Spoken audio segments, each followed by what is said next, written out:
Phil, if you would please take over. Yeah, absolutely. Thanks very much for that, Arvid. And thanks for joining us this evening. First off, just to let you know a little bit about what we do at the Royal College of Nursing. So we're both a trade union and a professional association representing over 450,000 nurses, midwives and nursing support workers throughout the UK and in fact beyond that as well. The idea with the Time 2 sessions has been to give participants a break from the day-to-day, what's obviously been a very difficult time for our members. And Francis is going to talk to you a bit about that in a second. But before that, as we're on Zoom, we thought we'd start by doing a quick Zoom poll. You might have done these before. We're very keen on them. We do them in most of our training sessions as well. So I'll ask a quick question, which will come up on your screen shortly. It's completely anonymous, and you can just choose one option from the ones that come up on your list. So we've introduced these Time 2 sessions since the first lockdown in March, but we want to know what's been your favourite health and wellbeing pastime. So I'm just going to put the poll on the screen for you now, and you can just choose from the options there. Maybe you've been doing the Joe Wicks workouts, for example, or you've been baking banana bread, or just going for regular walks. We've had a couple of votes in so far. I'm just going to give you a couple more seconds on that one. If it's none of the above, by the way, then do put something in the chat if you've been doing something else, like say singing, or I saw on the news this morning, lots of more people have been doing bird watching, for instance. Yoga, Francis put in the chat, I see there. Okay, just give you 5 more seconds. Phil, sorry, it's not appearing on me. It just says quick poll, but there's no choice. Or Robert, okay. that's because you're in charge of the poll, because I made you a co-host. If you want to put your answer in the chat. Sorry. No worries. You didn't get a chance Roma, write it in the chat. Write what you did in the chat. That's what I did. I agree with jigsaws as well. They're a big saviour. They're so good. I've been enjoying them. My activist actually sent me some to keep me sane. Yeah. Good. Awesome. Yeah. And someone's put meditation. Good point. Right. So I'm just going to end the poll and then share the results with you, hopefully here. Right. So excellent. We've got 2 votes for baking there. So Stella is going to talk to you a bit later on about a Time 2 bake session that she did with us. So you'll hear all about that then. And 1 vote for gardening as well. I've been doing a little bit of that too. And we have in fact done a gardening session previously as well. So almost all of the things, in fact, on this list, we've done in some form or other. I think the only exceptions really, we haven't done a home workout yet, but we have done some yoga. So thank you very much for contributing to that. I'm just going to bring my slides up on the screen in a second. So just bear with me.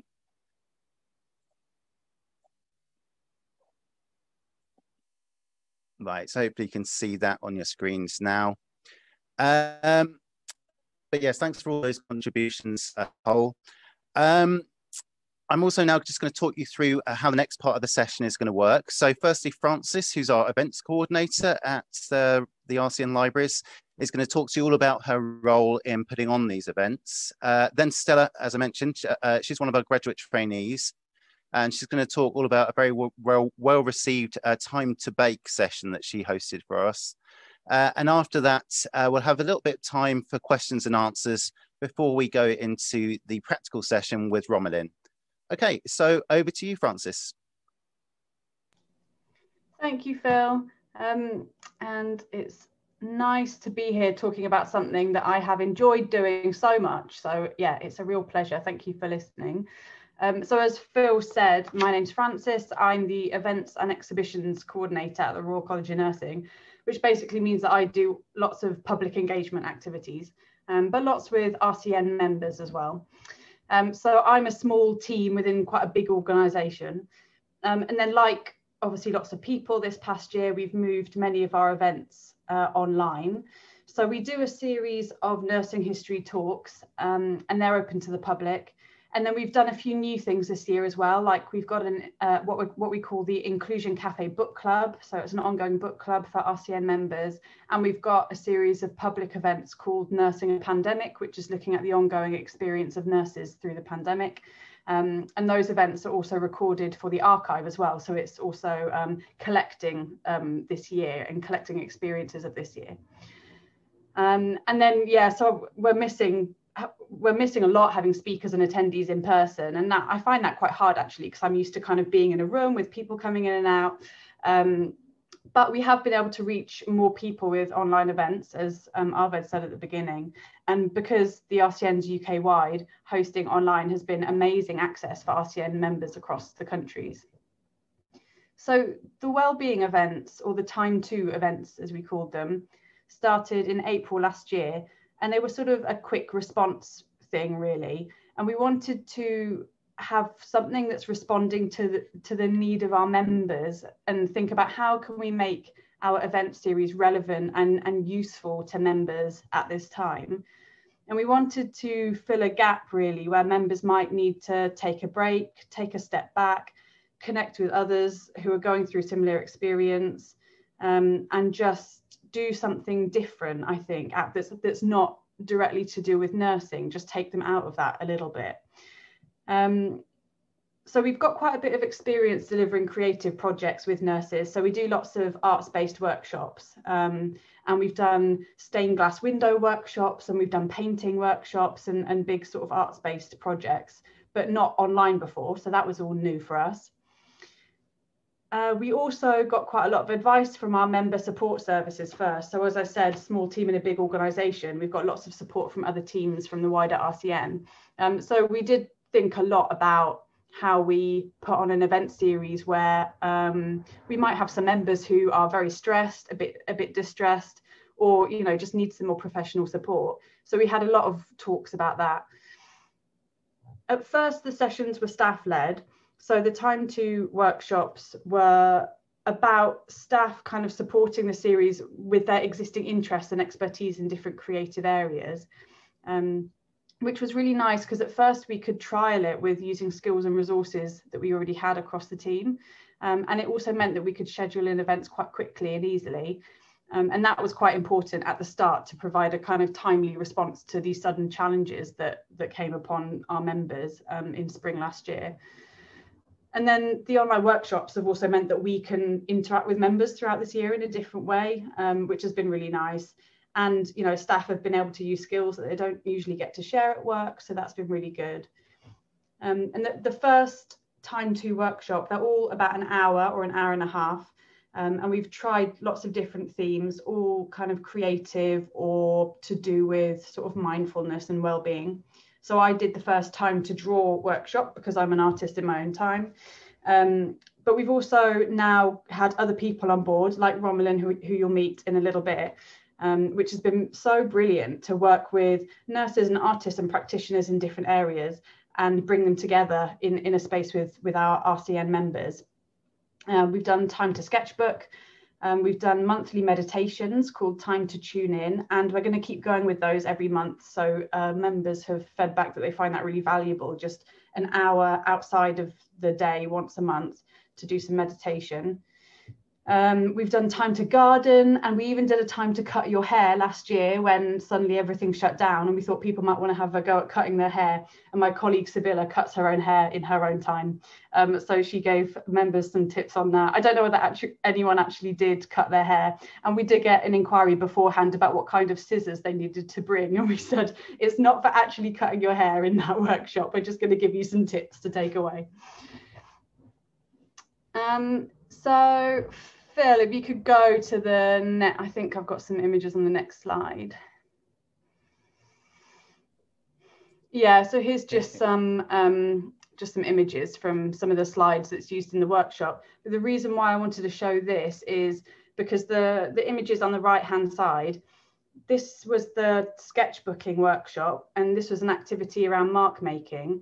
But the first thing that was really important was this slide at the top that just says, relax your shoulders, relax your arms, relax your hands, and then Kat, the artist, was teaching people to draw with their whole arm and using their wrist and just get people to move. So I think stuff like that, just getting people to move in different ways, getting people to relax and be comfortable and try different things, that's all part of the kind of well-being nature of it.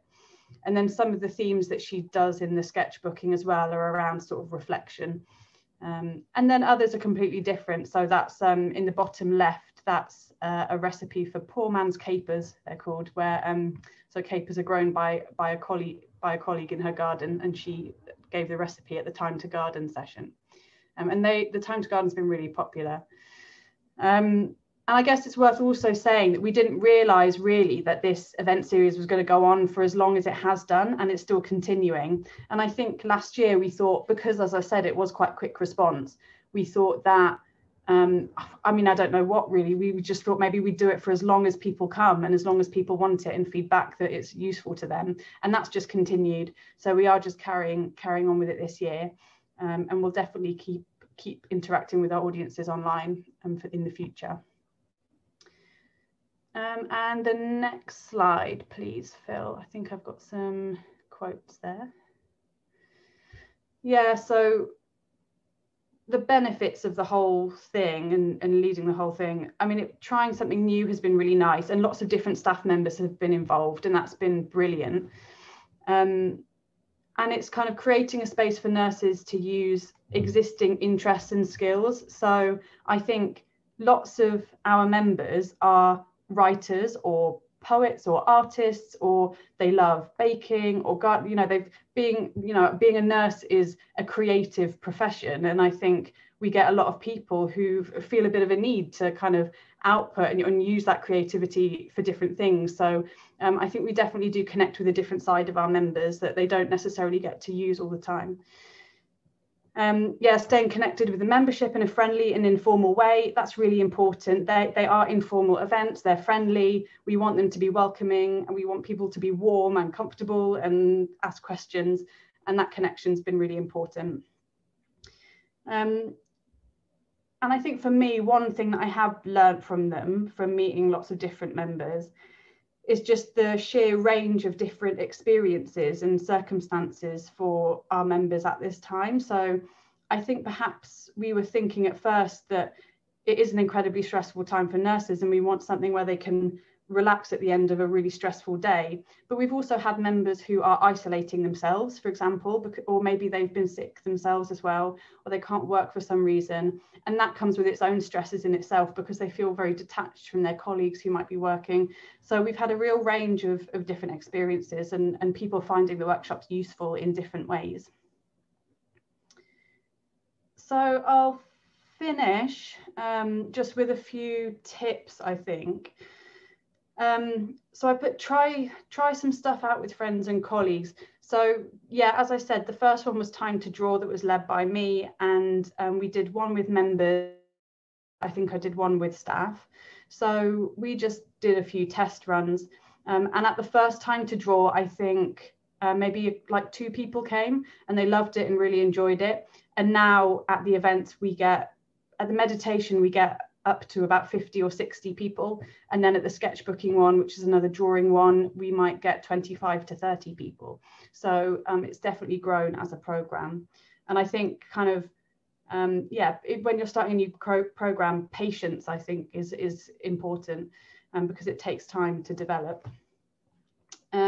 See what resources you have across your team and who is interested. So yeah, as Stella will tell a little bit more, Stella loves baking, so she did a baking one. Sibylla, who I mentioned, did the hair cutting one. We've got colleagues doing gardening, so that's been really, really nice. There's something that Arvid shared in the email beforehand that I want to mention. There's a really good safeguarding online document that's was written by 64 Million Artists, the organisation. And it's brilliant. It covers lots of different things to consider about online. It covers safeguarding specifically and how to make everyone comfortable and things to look out for. But it also tells you what to think about. It's kind of a checklist as what to think about of how to host a session. So it's a really brilliant document. It's in that email.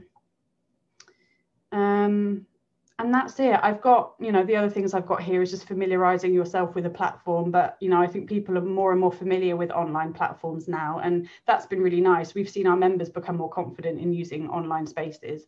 And that's been really good to see. And we've become more confident at hosting on them as well. So that's about it from me. I think that was about on time. Happy to take questions after, but for now, I think I'm going to hand over to Stella, who's going to tell you a little bit about hosting one of the sessions. Fab, thank you for that. Oh yeah, thanks for changing the slides. Yeah, so I'm Stella.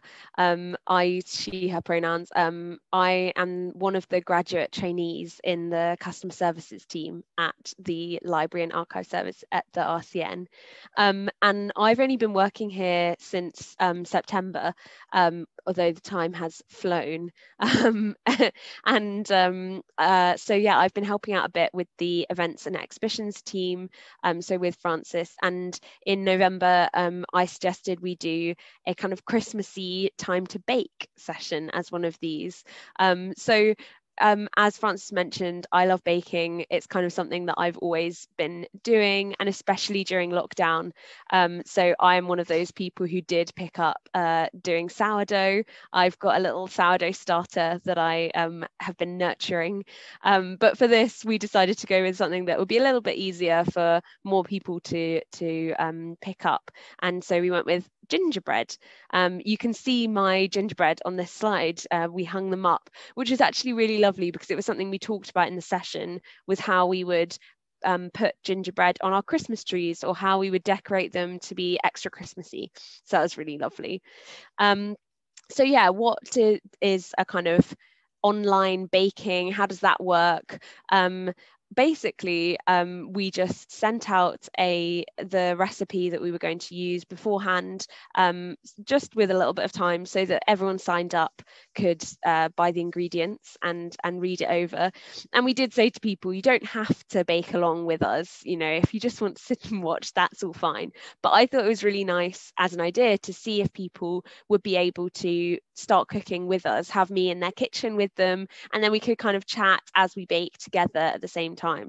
So the way we did it was I set up my laptop with my camera on like this, but in my kitchen, and kind of with it a bit higher so you could see my hands and the desk where I was, the like kitchen work surface, so that I could be able to show my my cooking bowl and all the mixing.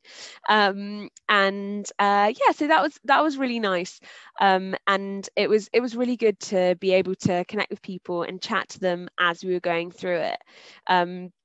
So it was good. We kind of got everyone settled.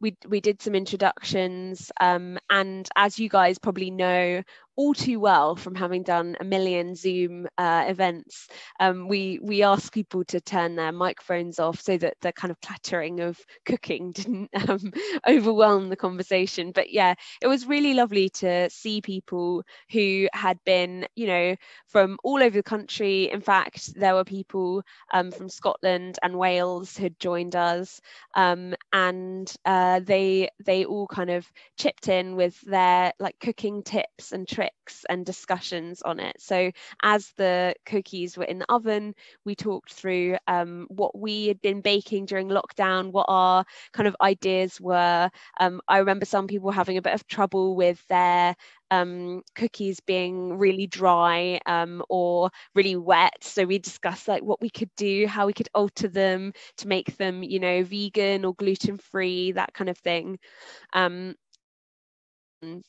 And then right at the end of I asked everyone to send in pictures to us so that we could share them on social media, and kind of have that idea of sharing them as if we'd all been baking them together, and then got to show our handiwork at the end. So that's the photo that I used, that I sent to everyone and put on social media. So that was really lovely. So yeah, that's the kind of overview of what I actually did. And feel free to put any questions in the chat at any point, and me and Francis will come to them after this. But I was thinking that the kind of reflections that I had from doing this event and like thoughts about it. And firstly, it's that I really enjoyed running it, and it seemed like the people that were there enjoyed it too. And you can see on this slide one of the really nice responses that we got on our feedback survey, saying that it made them think about doing some more baking to relax, which is really nice to see. I think that a lot of these Time to sessions really are there as a prompt to give people a suggestion of what sort of thing they might like to take up doing during lockdown. And I think a lot of us are kind of lacking that at the moment, where we're not seeing the usual people we would see. You're not getting that kind of stimulus of things to do. So that's really important, I think. And then I also think that it's really important, especially during a pandemic when all we can do is things online, to try events and to try activities that aren't necessarily typically online activities. So baking, definitely not what you would necessarily think of as online. And you would think, you know, maybe it's something where you could watch a tutorial or something, but actually baking together, how would that work? But it's something that I had seen on Instagram, in fact. So I followed a lot of food bloggers, and they have been taking to Instagram and doing live videos of them cooking with their friends who are also cooking at the same time. So I thought, you know, if they can do it, why can't we? And we'll start as you mean to go on with some events that you think people will enjoy because you enjoy them. So I think, yeah, it's really good to try different things that get people off their keyboards and away from the laptop as much as possible, even if they're still had it in the corner of the room to kind of have a chat to. So that was really nice. And as I touched on in that, the other idea I was kind of reflecting on is that we should get our ideas for these kinds of things from people who do it as a full-time job, as their only role. So like food vloggers, influencers, who their main activity is producing content online for people. So we can steal some of their ideas, and I think that's absolutely fine. So it was a really good way of broadening our kind of scope of things to do. And the last thing is, this was saying, play to your strengths. So in our library team, we have a whole range of people who have a whole range of backgrounds and a whole range of things that they love to do. And I really liked cooking. I always have, as I said. And so it was really nice to be able to bring something to my job that I wouldn't necessarily do in the day-to-day library work. So yeah, definitely ask me any questions about this, and I hope to see many time to bakes springing up across the library sector. No, it was really lovely to do, and now I'm going to pass back to, well, the floor to you actually, any questions that you have, but I think Arved's going to mediate the question part. I will. And whilst you're typing your first question, I've one for you as well. What do you think you guys' biggest success was so far? What was your biggest event, and what will you definitely see again happen in the future? Sorry, that was my housemate falling over. Well, shall I take that? What do you mean during this year, this past year? Yeah, all the Time 2 series actually. Okay, from the Time 2 series. I would say, so the first one, I think meditation, because it's a regular thing that is useful to people. And also people can just log in. There's no commitment. They can just be and listen and meditate. We allow people to turn off their cameras so they're not self-conscious about sitting there asleep on Zoom. So that's been really popular. And anything to do with writing, that has been so brilliant. So not just because she's here, but Roma's poetry workshops were so popular. We've done more writing workshops with the Royal Literary Fund. So we've got a really brilliant partnership with them, they have to do writing workshops. Yeah, so they've been fabulous. And we've got another writing workshop next month with an author who does writing to support anxiety and putting feelings down on paper. So anything to do with writing has been really, really popular. Yeah. Well, I know people probably have questions already, but I'm going to jump in there again really quick as well to ask: are you thinking of opening up the events to non-members of the RCN? like just members of the public?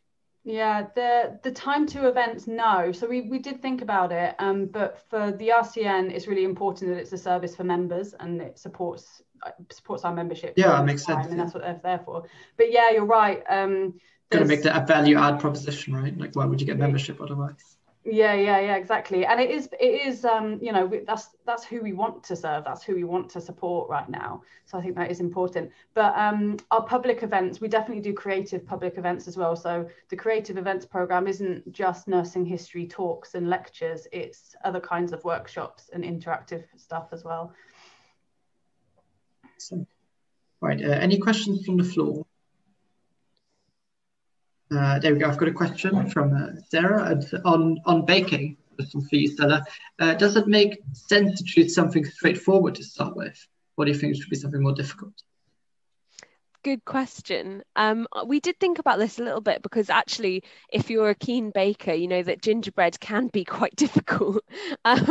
So yeah, I think it's worth striking the balance, you know, doing something interesting for people. But the point of this is not really to, you know, create a 5-star Michelin, you know, restaurant style creation. Much as I think that'd be amazing. Well, I would love to see a bake-off. You know, this is I'm really gunning for that.